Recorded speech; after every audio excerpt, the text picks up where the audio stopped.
Selamat malam, saya Rosiana Silalahi, Anda menyaksikan program Rosi. Akhir Januari, tepatnya Jumat 30 Januari, Presiden Prabowo Subianto melakukan pertemuan tertutup dengan tokoh-tokoh yang dianggap kritis pada pemerintah. Apa sebenarnya motif dan tujuan dari pertemuan ini? Malam ini saya mengundang salah satu tokoh oposisi yang bertemu dengan Presiden Prabowo Subianto. Ia adalah seorang yang sebenarnya pernah berada dalam pemerintahan. Sekretaris Kementerian BUMN periode 2005-2010, Bapak Said Didu. Pak Said, terima kasih. Selamat malam sudah di Rosi. Terima kasih juga. Setelah ketemu Pak Presiden, langsung nggak ada kabarnya, tidak bisa dihubungi, katanya pulang kampung. Ini pulang kampung mau refleksi untuk mengubah pandangan politik atau apa nih? Saya biasa kalau saya ingin menunggu reaksi publik seperti apa sebenarnya atas pertemuan ini, karena ini kan Pak Prabowo sepertinya baru pertama kali membuka pintu untuk ketemu dengan orang yang mengkritisi pemerintahan selama ini. Nah, saya biarkan sampai 10 hari saya menghilang. Memang pulang kampung? Pulang kampung. Dan saya dihubungi untuk kembali. Dan saya bilang enggak, nanti saya ingin menikmati kampung saya dulu.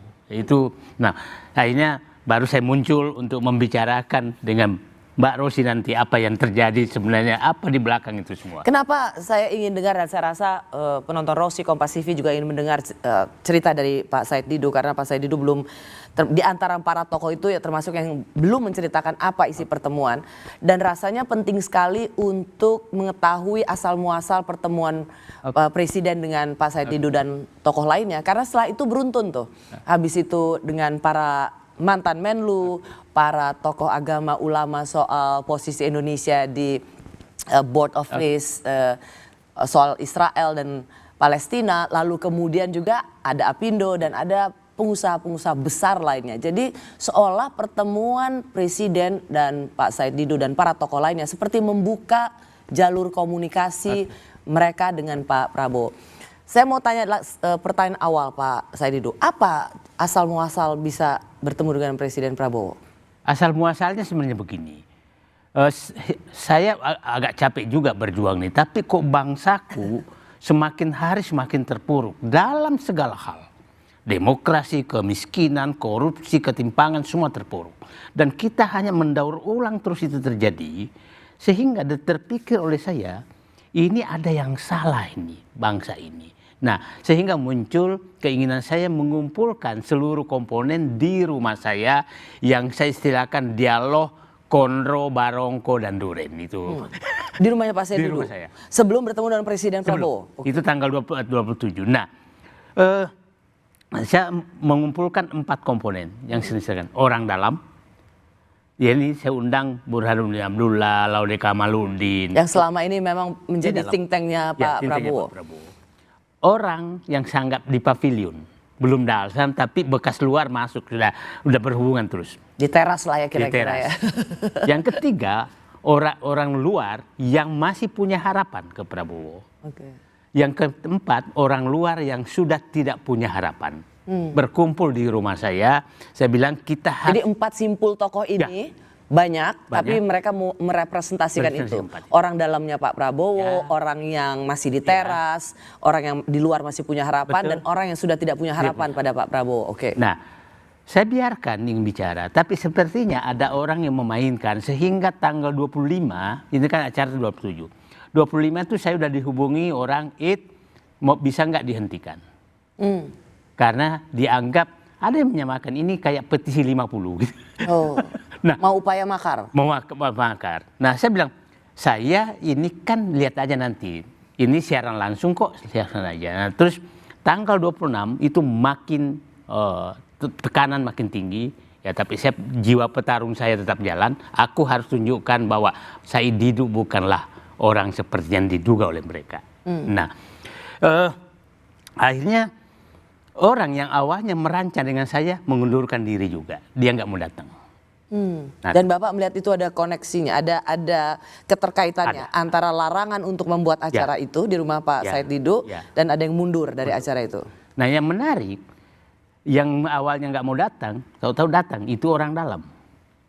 Nah, setelah saya telusuri, orang ini datang, saya tanya, kenapa lu datang? Aku disuruh dari dalam untuk mengikuti apa acara ini. Oke.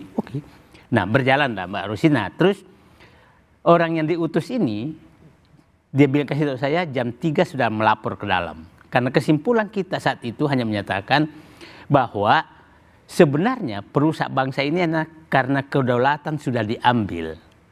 Yang lain itu hanya dayang-dayang pelaksana berbangsa dan bernegara. Presiden pun ditentukan oleh yang sudah mengambil kedaulatan, yaitu oligarki. Semua sudah diambil. Jadi kedaulatan politik, hukum, ekonomi, sumber daya alam dan wilayah sudah terambil. Nah, sehingga kita menyimpulkan ini kalau kita terus diadu mereka dengan dukung-mendukung, bangsa ini akan hancur. Oke, sebentar supaya penonton Rossi bisa tahu relevansinya. Jadi Pak Said Didu membuat satu acara yang dicurigai atau ditengarai bisa menjadi upaya makar, sehingga bahkan salah satu inisiasi acara itu mengundurkan diri, dan kemudian ada semacam orang dalam yang datang ke acara dan melihat sendiri isi acara itu.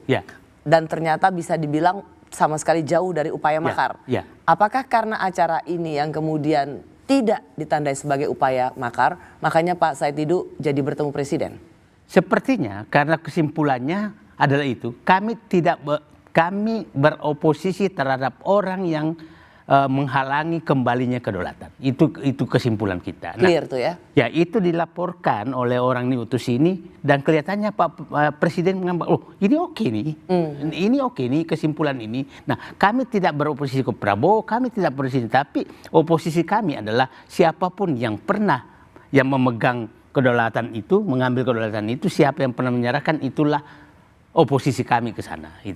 Nah, jadi itulah sebenarnya cikal bakal mengapa Bapak bertemu dengan Presiden. Apakah betul ya Pak ya, oleh diinisiasi juga atau Pak Safri Samsudin yang ikut membuka jalan? Sepertinya saya nggak tahu karena bukan dia yang menghubungi saya. Nah, orang yang diutus itu menyatakan, tolong. Nah, setelah itu, ini kan tanggal 27, 28 saya sudah dihubungi, siapkan 5 orang untuk menghadap Presiden. Oke. Untuk tanggal Jadi 30. Pak Said Didu diminta untuk menyiapkan 5 orang. Oke. Untuk tanggal 31 awalnya di Hambalang. Tahu-tahu dimajukan. Nah, saya bilang begini, jangan saya menyiapkan. Jadi saya kirim puluhan nama yang hadir semua saya pilih, silakan dipilih. Siapa yang dipilih oleh istana, nah akhirnya terpilihlah 5 orang itu kan dengan saya. Nah itu, jadi yang memilih adalah mereka. Gitu. Mereka yang memilih. Itu kejadiannya sebenarnya. Jadi sebenarnya mungkin Pak Presiden menyatakan loh, teman seperjuangan saya ada di luar. Yang selama ini mungkin dihalangi seakan-akan musuh. Padahal agenda kita kebetulan sama. Apakah 5 tokoh yang kemudian kita sudah tahu sama-sama ada Pak Said Didu, Pak Abraham Samad, ada mantan Kabar Eskrim, ada Siti Zuhro. Nah, apakah ini representasi keahlian atau menurut Bapak ini representasi mereka, suara-suara kritis mereka? Saya tidak tahu kriterianya karena seperti umpamanya Ferry Amsari kan hadir juga. Semua nama yang itu saya dapat. Pak Ferry Amsari nggak hadir dong? Hadir. Ferry Amsari? Nggak, di tempat saya, di rumah saya. Oh oke. Jadi semua yang hadir itu saya kirim. Oke. Semua yang hadir yang Bapak undang yang tadi dicurigai sebagai upaya makar itu Bapak kasih listnya ke Presiden atau ke utusan Presiden. Silahkan dipilih oleh istana. Nah, dipilihlah 5 itu. Jadi saya nggak tahu apa kriteria digunakan untuk memilih. Pak Safri, kemudian tadi kita lihat cuplikan pernyataan Pak Safri, tidak ada tokoh, tidak ada oposisi di negara ini. Apakah memang Pak Said Didu juga sekarang tidak lagi bersifat oposan dalam hal ini? Mungkin kalau dalam terminologi di demokrasi kita tidak ada oposisi tapi bersuara kritis lagi. Apakah karena sudah bertemu dengan Presiden, seorang Said Didu sekarang melempem? Saya tidak punya bakat diam kalau melihat sesuatu. Saya tidak, pasti saya akan teriak. Saya akan teriak. Lihat setelah itu kan saya masih teriak bagaimana transmigrasi diambil tanahnya. Saya tidak akan. Dan di dialog itu perlu kami gambarkan, Mbak Rossi, itu menurut saya kan begini. Kalau gitu gini, apa kritik terbesar atau misalnya masukan lah yang paling keras yang Bapak sampaikan pada Presiden dan Bapak melihat Presiden menerimanya dengan Ya. sangat terbuka? Saya melihat begini, Presiden sangat menghargai saat itu karena dia sendiri yang mempresentasikan. Padahal dia memperkenalkan stafnya yang kita kenal dekat tuh Menlu, Mensekap, dan ada 10 dan menyampaikan ini ordal saya di samping meja gitu kan. Nah setelah itu dia presentasi 1 jam. Dan di presentasi itu karena begini, ada beberapa pertanyaan yang saya harus tahu Pak Presiden Prabowo ini. Apakah Pak Presiden Prabowo ini memang keberlanjutan Jokowi? Apakah Pak Presiden Prabowo ini masih di bawah bayang-bayang Jokowi? Itu kan harus, apa sih, apakah Presiden Prabowo ini sebenarnya masih betul hanya omon-omon, tidak berani ngambil keputusan? Itu kan yang tertanam di ini saya dari dialog itu. Nah, apakah Pak Prabowo ini memang dengan pasangannya Capres ini memang itu pasangan yang sesuai dengan keinginan atau ada sesuatu? Itu di kepala saya.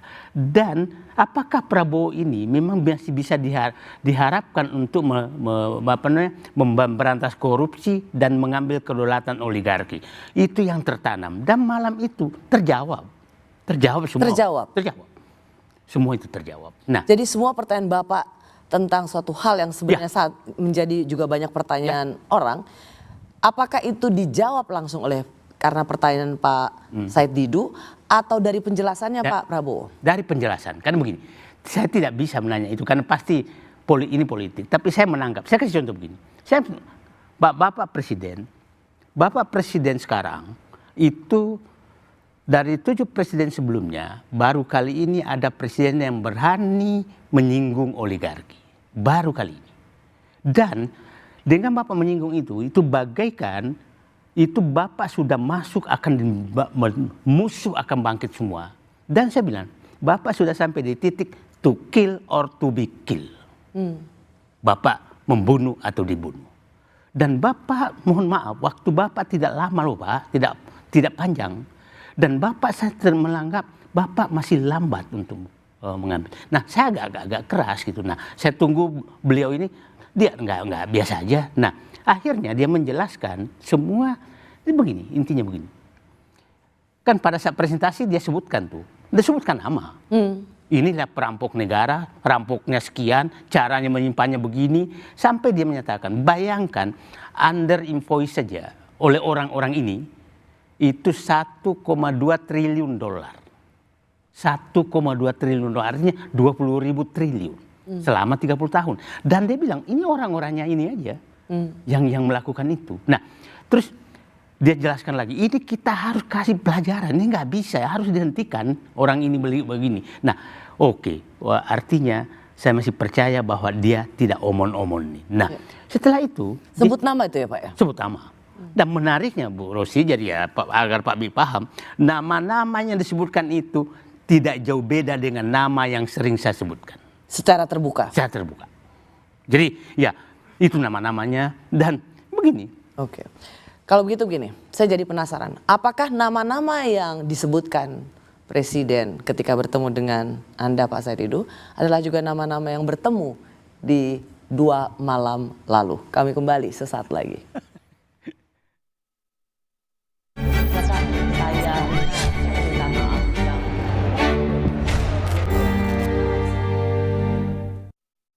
Di tanganmu